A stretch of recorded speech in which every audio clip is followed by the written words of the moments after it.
Welcome back. We're in our final days, and I'm excited because my girlfriend and I love hearing the ideas she's dreaming up. We're in healthcare, but in different facets of healthcare. Kelli Cook, although we're not related, we could be with our same last name now. She's a nurse practitioner and just has a heart for so many things related to holistic health. So, welcome, Kelli. Hello, thank you. It's good to be here. Awesome. And you and I were just chatting about what direction we wanted to take the conversation.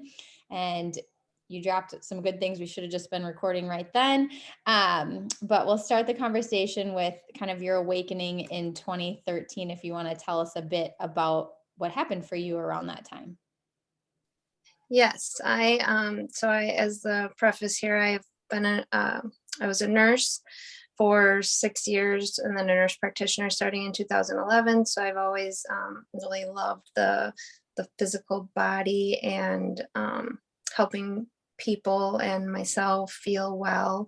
I definitely always gravitated towards the natural side of kind of allowing your body to heal itself and have those uh,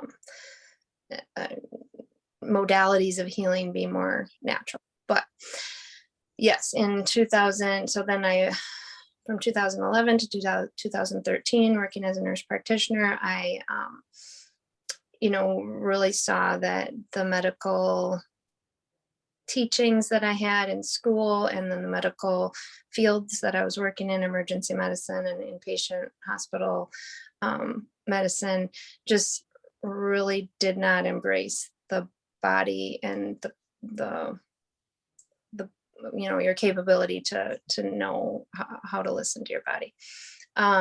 In 2013, I really had I was seeking, I don't think I realized that I was seeking, but I was seeking just a deeper connection with myself and health and wellness and other people. And I started going to a yoga studio quite regularly, and the connection with mind, body, spirit just hit me like a ton of bricks. I remember being yoga. I think it was the doing the yoga that allowed for your mind to open up to more, or it's interesting that you were physically doing something and then this happened. Yeah, absolutely. And I there again, I kind of stumbled into that connection because I was going to the classes realizing that my mind and my spiritual connection was growing more than my physical body, which is why I went to the class in the first place. Yep. So, yeah, and I just was like, and I loved it and I yearned for it more, I just loved it. And certain teachers I definitely gravitated more towards because of that. Just spirit, I felt like it was more of a spiritual experience during the yoga class than an exercise. So, Yep. Yeah, that was in 2013. And then I really grew in like my yoga practice and learning about yoga that way. And I started to want to share that with patients and share it with friends and everything. And then in 2014, I went to a retreat at the Christine Center in Whitehall, is it? Yeah, I think around there. Mm-hmm. Yeah, somewhere around there. And really started on a self-love journey that I think I desperately needed in order to just grow in my mind, body, spirit connection and grow as a healer and grow as just a human. Mm-hmm. And we talk a lot about some of these things as you get into holistic health. There are lots of conversations around your state and love and joy and gratitude and self-love. And I think sometimes for people who maybe haven't had that thought process yet, it sounds so murky. And then I woke up to self-love and things changed, and it's like, well, what changed, or how did you wake up to self-love? Like, what does that mean? And I guess a question I have for you is, if you think back to kind of like that time period and the transition you went through, how did you start to identify you were changing? Hmm. Definitely a feeling, as well as I started shifting my outlook. Mhm. And in the shifting my outlook, um, I started experiencing life differently. I started, I think, truly being able to enjoy and make space for um, myself, and make space for um, just gratitude, and just space. I think making space was, I didn't even know what that meant. I was like, make space. I love Uh, you just dropped a huge nugget, like a shift in your outlook. And that was the beginning of starting to have space for yourself. I was journaling this morning because I'm home with a child who is expressing some symptoms today. And while he was sleeping, I looked at this journal, and one of the questions was, what does my future self know that I need to change? And you think mhm, about the version of your future self. And then what is that version thinking about, and what are they not thinking about? mhm, And I think that's so many, Kelly, you and I are both in like the thick of young kids and busyness and career mhm, and stuff. And sometimes it really does feel like a challenge to create space, but that's mhm. almost like exactly when the space has to be prioritized. Yes, yeah. And I think it gets easier too, because um well, like anything, if you do it more often, it becomes more habitual. And now I think it's less of a, sometimes I still have to stop and be like, okay, I need to, I need to focus on making space for myself again or something. But a lot of times I do find that I've gotten to where I'll make space in just a few minutes Mhm. of day, that I can just like breathe and look around, and I can, meditate to just a few seconds or a few minutes, or feel that warmth of, connection. um and so it gets easier, a lot easier. But I think I'm still, I mean, we're all continually growing. And so I mean, I like to think that my future self would just say, just keep doing it. Yeah. Yeah. And keep having space to dream about, where you would like to create space, really. Right, right, yeah. Yeah. That's great. And I think I was reading something yesterday that it was talking about business and careers. And it said, if you are a coach, it was talking about like consulting or coaching, and you told a woman with young kids at home that they need to get up earlier in order to be more successful, you're part of the problem. And I laughed a little because, that's a judgment, but it is true that sometimes the space that needs to be created is the just ability of like, it's okay. It's okay to self-love might be the sleeping in, the, Hmm. it's okay to let a ball drop, that Hmm. type of thing. Yeah, We're not good at yeah. that. Hmm. And um even right now, I mean, I have 4 children, and one of them is 4 months old. And so I have to give my, like, check myself sometimes, because it's like, it's okay that even though I passionately love to be outside and be, snowshoeing and going to yoga and like being, just being. Hmm. And so then I sometimes they have this thought that I have to cancel, make it go away, because it's like, it's okay that I'm not doing those things right now, but I'm still able to make space for myself. And that space is like not waking up early, Hmm. because I need sleep. Hmm. And so but the best me is if I don't wake up early. Yeah. Totally. Another conversation I had in the last week was with someone who, for the first parts of her life, she would have been the person that if something was asked of her, she pretty much always said yes. And it might have been yes, she wanted to, and it might have also been like grudgingly, I'll just say yes. And so Mhm. of course her family identified her in a way where, well, if you need something done, ask her, you know? Mhm. And so she had said no to something for them this past weekend. I said, how does that feel? How did they react the first few times you started doing that? Because I assumed she'd been doing it for a little while where she was, asserting what she really wanted. And she Mhm. still feels weird. It still feels uncomfortable because she had so many years of not doing it that way. So, just because you're moving more into self-love and space doesn't also mean that it's not highly uncomfortable. Yes. Yeah. And you don't have to always explain yourself. I think that like feeling that you have to explain why you said no, Hmm. still part um not self-loving. Yes. I Yes. don't know. I think just being like, well, I really need, whatever it is you really need.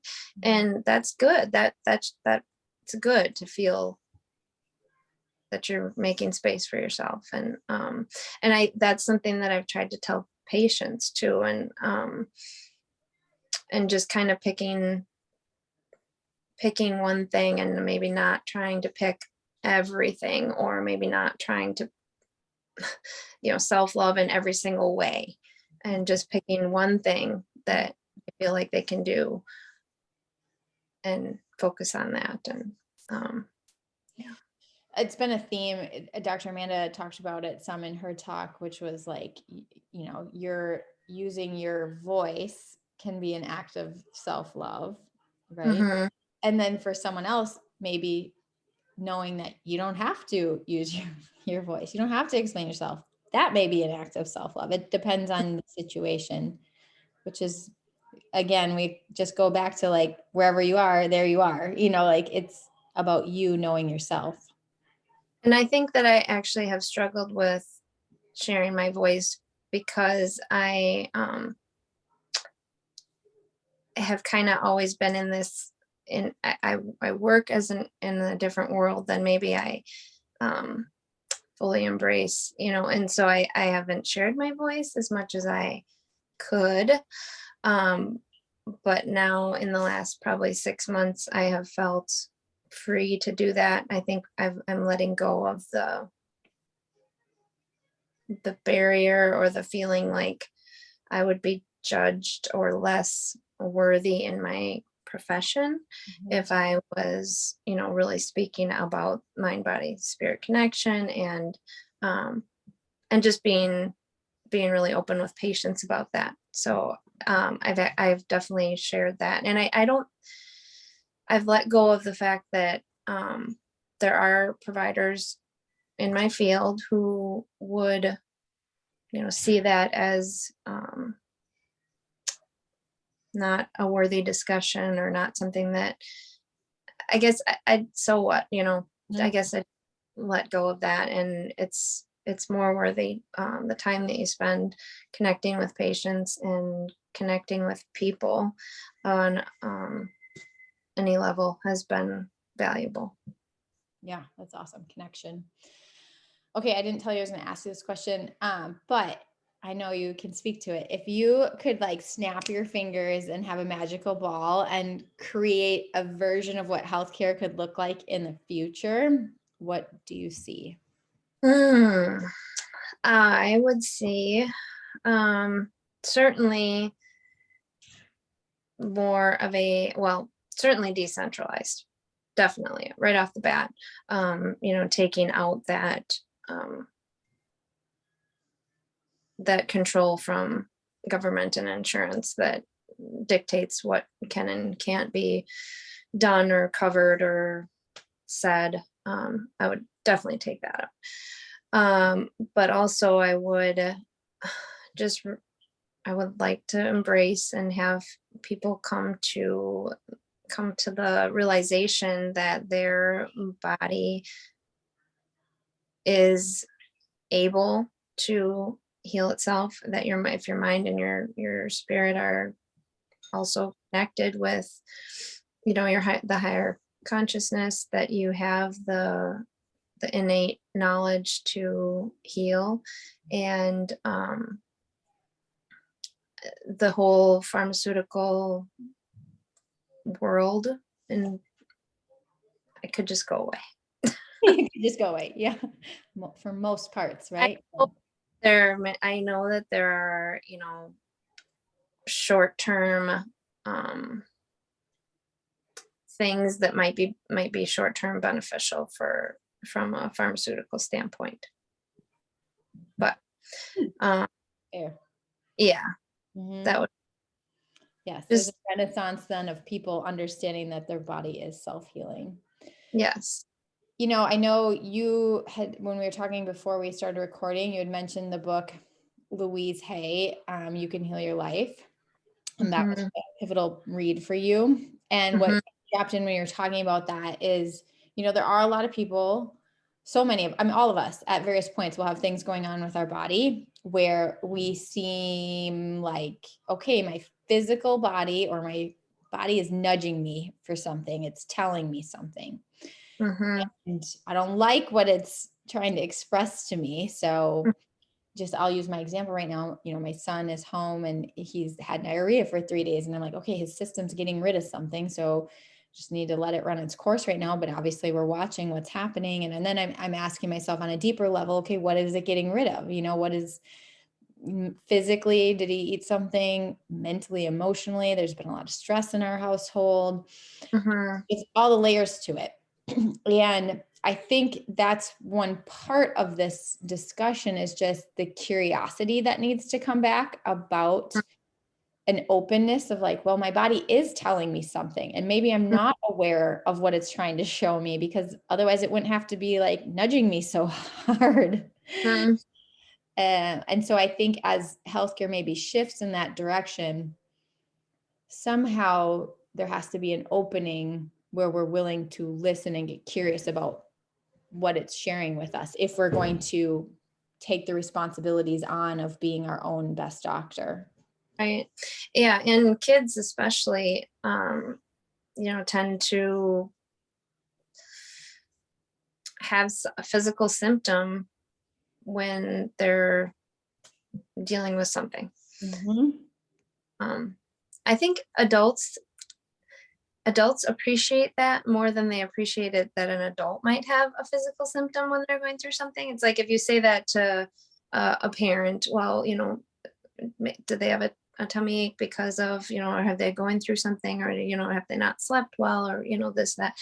Oh yeah. Yeah. I think, they had a really whatever, something go on with a family member or something that they can detect, and the parent will appreciate that and kind of uh, embrace that more than if you say, well, have you been going through something that's making you have a migraine, or that your body is displaying that symptom. Right. Well, and to play off of that too, I think a lot of times because we don't have space, go back to the space. We haven't given ourselves space for maybe years to really Hmm. be connected on that level. When that question gets asked you, it's such a different question than most of the time we've been asked. That Hmm. oh, nothing's really different, because really in their mind nothing is different, because they've been like this for a long time, and then maybe they've had migraines for a long time, and it's Hmm.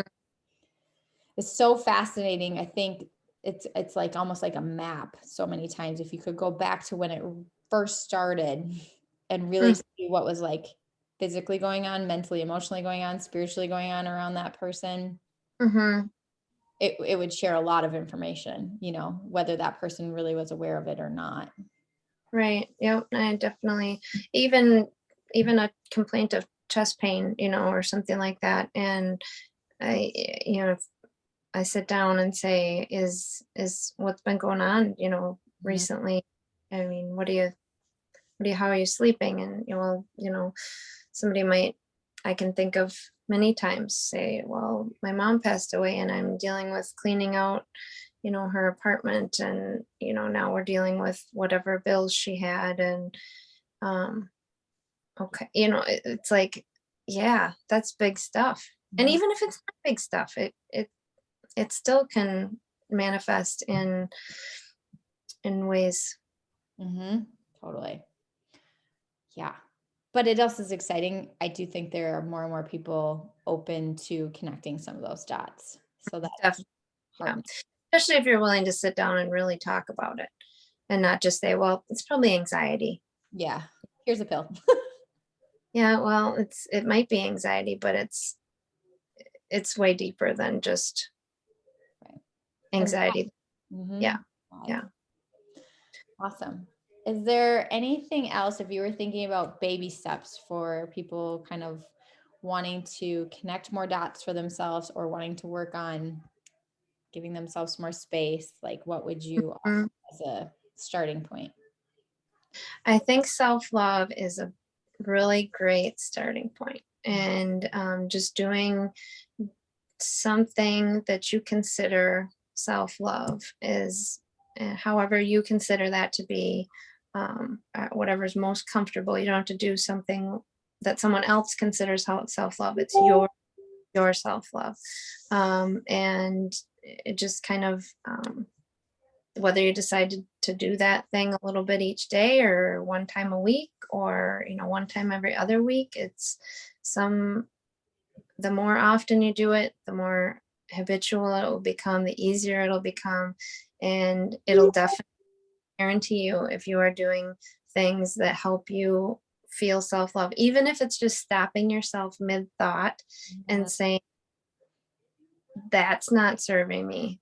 Mm-hmm. I, cancel that. Even if you have to do that 100 times a day, that can be self-love, and changing your thoughts to, say something, say the positive. Say, if you are catching yourself saying, oh, this is a really rough day.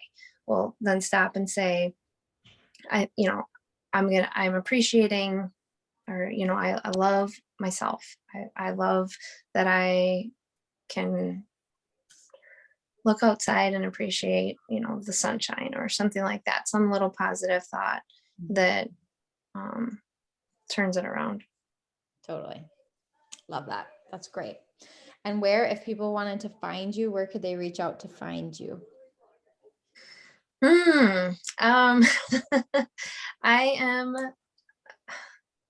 So I'm a nurse practitioner in the hospital, so I'm not necessarily an accessible nurse practitioner to people, but I I don't want to find you right there. yeah, Yeah. But we'll be happy you're there if we ended up there. Yeah. right. Yeah. I am accessible through you. I'm into the chiropractic office there quite a bit. I'm also accessible by email or phone or on Facebook. And I am part-time also at Wasota Doc, my husband's business. So I'm physically there, but I'm always accessible. Just have to reach out and find me. Thanks, Kelli. Thank you.